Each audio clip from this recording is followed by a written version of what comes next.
Kamusta, Taurus? Welcome to Like a Tarot.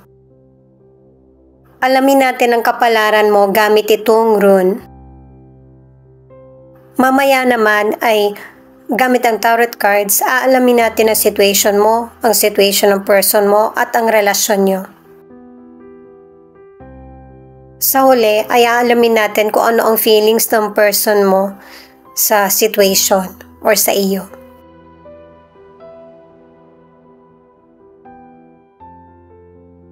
Ang unang bato ay turisas.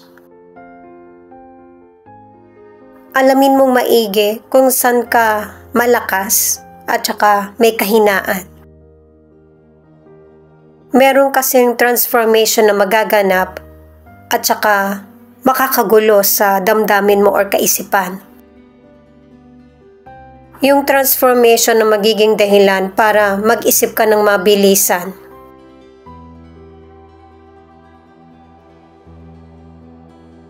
Itong ewas na nagsasabi na kaya ka nagkakaroon ng madali ang desisyon.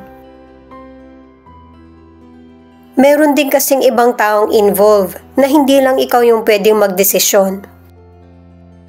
Halimbawa sa travel, sa career, sa negosyo, sa pag-aaral, meeting, nakaset na kasi lahat. Yung yes or no mo na lang ang hinihintay. Kahit na naging biglaan yung desisyon mo dahil sa pakikipag-communicate, meron pa rin magandang resulta. Itong Lagos, nakadalawang words ka na para sa travel. Posibleng ang ilan sa inyo sa kapatagan, sa syudad nagtatrabaho, ang iba naman ay sa karagatan. Mahirap yung trabaho mo kasi kakailanganin mong makisama lalo na't hindi mo kalahi yung mga nakakasama mo o nakakasalamuha. Ang ilang Taurus, yung talas ng kutob mo ay nagagamit mo. At saka kaya ito nangyayari sa'yo kasi ginaguide ka ng namayapang loved ones or spirit guide mo. Hindi kasi madali yung buhay ng ilang Taurus kaya hindi mo kakayanin ng mag-isa. Ang ilan sa inyo magkakaroon ng time para makapag-relax. Paalala para sa mga bagong viewers na ang reading na ito ay timeless reading, general reading, at saka ano man yung gender mo or edad mo, guide reading lamang ito kaya kunin mo lang kung ano yung akma sa sitwasyon mo. At saka ikaw na rin magpalit kung si person mo ito o ikaw. Ito yung start ng 1 week reading mo. Unahin muna nating alamin kung ano ang situation mo. Pero kahit na cards mo na yung hawak ko, posible pa rin na ipakita yung situation ng person mo kasi connected kayo sa isa't isa.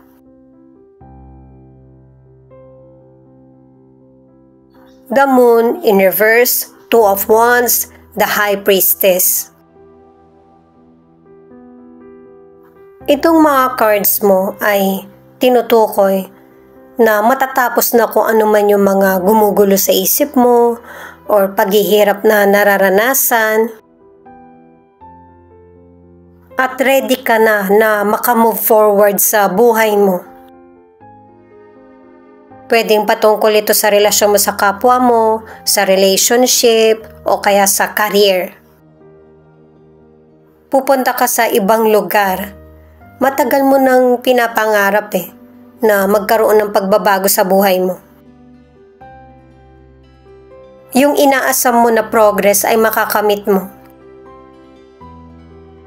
At katulad ng sinabi sa mga naunang bato na magta-travel ka, pinapakita rin dito sa mga cards mo. Ito na yung bagong journey na tatahakin mo. Sa career o negosyo, may mga sitwasyon na hindi nagkakatugma ng opinion or plano, kaya nagkakaroon ng conflict or argumento. Ito yung nagiging daan para mas mahasa mo pa yung paikisama mo sa kapwa mo. Yung patience mo nasusubukan din. Maganda pa rin itong nangyayari sa buhay mo kasi isa ito sa paraan na para mas mapalapit ka sa tagumpay. Training mo na ito sa career o negosyo kasi sa future, marami ka pang kakaharapin. Para sa ilang single, merong potential person na kapareho mo na merong high goal. Hindi nyo magugustuhan yung isa't isa dahil sa insecurities. Pero unti-unti makikilala nyo yung isa't isa at magkakasundo kayo. Ang ilan sa relationship, gusto mo nang makipaghiwalay sa person mo kasi hindi mo nararamdaman yung equality sa relasyon nyo. Pero hindi mo kayang hiwalayan yung person mo kasi nga dahil sa mga taong concern sa inyo or may ibang involved na ayaw mong madamay or malungkot. Ang ilan sa inyo sa relasyon, sinisikap mo na maayos yung relationship nyo. Sinasabi mo sa person mo na maging honest siya sa iyo o kaya nagpapakita ka na romantic ka sa kanya. Kahit na hindi niya nasusuklian yung mga nagagawa mo para sa relasyon nyo. Justice, Five of Pentacles, Judgment. Itong cards ng person mo, pinapakita na merong traumatic na situation na nangyari sa nakaraan na feeling niya unfair yung trato sa kanya. Pinapaalala sa kanya ng mga cards na ito na hindi niya kailangan isipin kung ano yung sinabi sa kanya ng kapwa niya or hindi niya kailangan magstay sa negative na situation. Kasi maitutuwid na kung ano yung nangyaring sitwasyon sa nakaraan. Makukuha niya yung hustisya. Time na ito na para i-focus na yung sarili sa nangyayari ngayon at mangyayari na positibo. Kaya kung mapapansin mo na malamig sa iyo yung person mo, ito yung isa sa dahilan. Meron din siyang personal issues. Sa financial, yung investment mo, karir mo o kaya negosyo, kumikita siya. Safe kumbaga. Magkaroon ka man ng problema sa money, ay pansamantala lang ito. Kasi may swerte na paparating sa iyo. Nakatatlong cards ka na magiging pabor sa iyo yung kapalaran patungkol sa money. Yung panggagalingan ng financial pwedeng dahil sa nakakontrata ka o kaya pamana or meron ng hiram sa iyo. Maibabalik niya na yung mga ganun ba. May iba't ibang sitwasyon na panggagalingan yung dating ng financial. Para sa ilang single, yung potential person na makikilala mo ay marunong kumilatis. Meron kasi siyang naging issue sa nakaraan na natututo na siya. Pero hindi naman ibig sabihin hindi na gustong magmahal ng person na ito. Nag-iingat lang siya sa mga gagawin niyang desisyon. Para sa ilan sa relationship, huwag mong kimkimin kung ano man yung gusto mong iparating sa person mo. Para hindi naiisip ng person mo na hindi niya alam yung situation mo or ini-ignore mo siya. Kasi gusto rin ng person mo na makalaya sa toxic pattern na nangyayari sa relasyon nyo. Kaya napaka-importante ng communication sa inyong dalawa.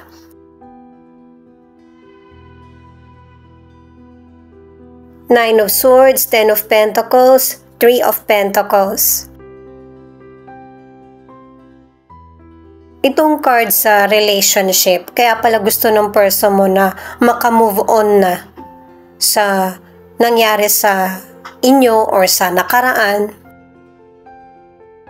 Kasi merong person na nahihirapan na maintindihan yung sitwasyon or hindi makalimot sa nakaraan. Kailangan mo na talagang bitawan itong negative na situation sa career man or sa relasyon sa kapwa mo. Hindi na kasi ito nakakatulong sa taong feeling trap o kaya nai-stuck sa negative na sitwasyon. Sa pag-let go sa nakaraan, mas fulfilling yung darating sa buhay mo. May happiness, success at saka teamwork. Para sa kalusugan, pinapayuhan ng ilang Taurus na mas piliin yung healthy na lifestyle. Para maging pabor sa iyo yung kapalaran patungkol sa kalusugan. Kasi yung dedication mo na para maging healthy ka ay magbe-benefit ka sa future. Kumain at matulog ng sapat. At saka mag-exercise para may enjoy mo yung buhay mo ng mas matagal. Para sa ilang single, huwag kang pasilaw sa nakikita mo o kaya nadidinig mo para hindi ka mabiktima ng ilang tao na mapagpanggap. At saka in the near future, magkakaroon ka ng sarili mong pamilya, yung person na kaya mag-provide sa iyo. Ano man ang gender niya, siya yung person na makakasundo mo. Open-minded at saka uunahin yung kapakanan mo. Ang ilan sa relationship, kung meron man kayong problemang pinagdaraanan ng person mo, magkakaroon pa rin ito ng solusyon. May babalik sa happy at saka committed ang relasyon nyo. At isang direksyon ang tatahakin nyo ng person mo sa plano at goal nyo sa relationship. Ito naman yung mga cards na pinapakita yung feelings ng person mo na pwede rin ipakita kung ano yung feelings mo. Kasi connected kayo sa isa't isa.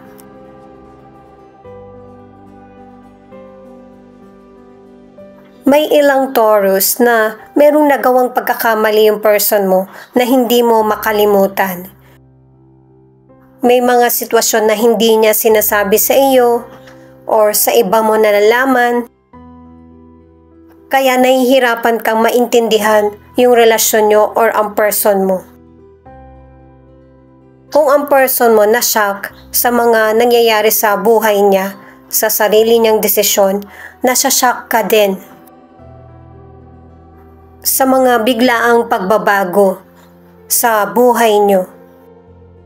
Posibleng patungkol ito sa betrayal, sa illness, or sa trabaho or negosyo. Kaya hindi ka talaga pwedeng pilitin ng person mo sa mga biglaang sitwasyon na kailangan din ng biglaan na desisyon. Lalo na't kung ang situation ay patungkol sa inyong dalawa, hindi mo muna gustong makihalubilo or makipag-usap. At katulad na nabanggit sa tarot cards, may ilan sa inyo na gusto mo nang makipaghiwalay or nag-decide ka na makipaghiwalay sa person mo. Kasi lahat tayo may hangganan ng pasensya. Kung yung mga memories nyo, inaalala mo, naaalala din ng person mo yung mga masayang araw na magkasama kayo.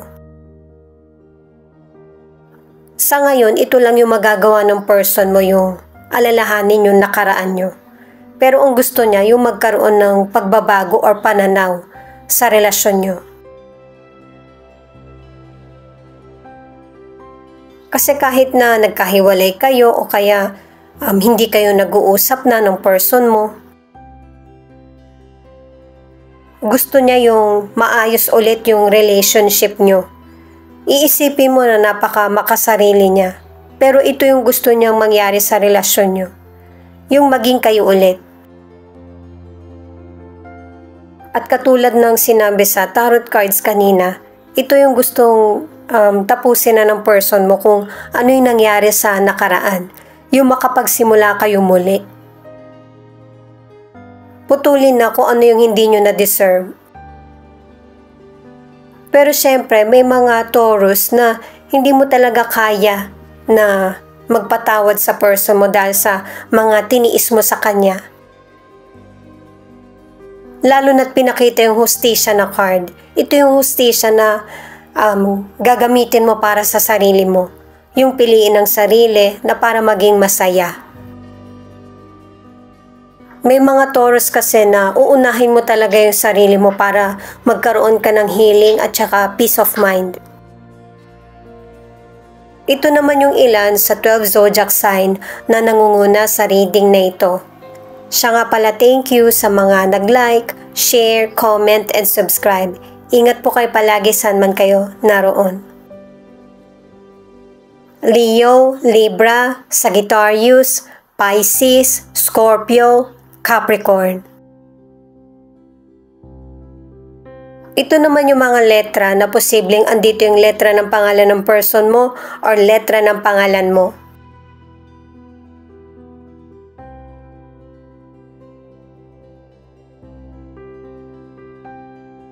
W, E, Z, A, O, Q, I, S.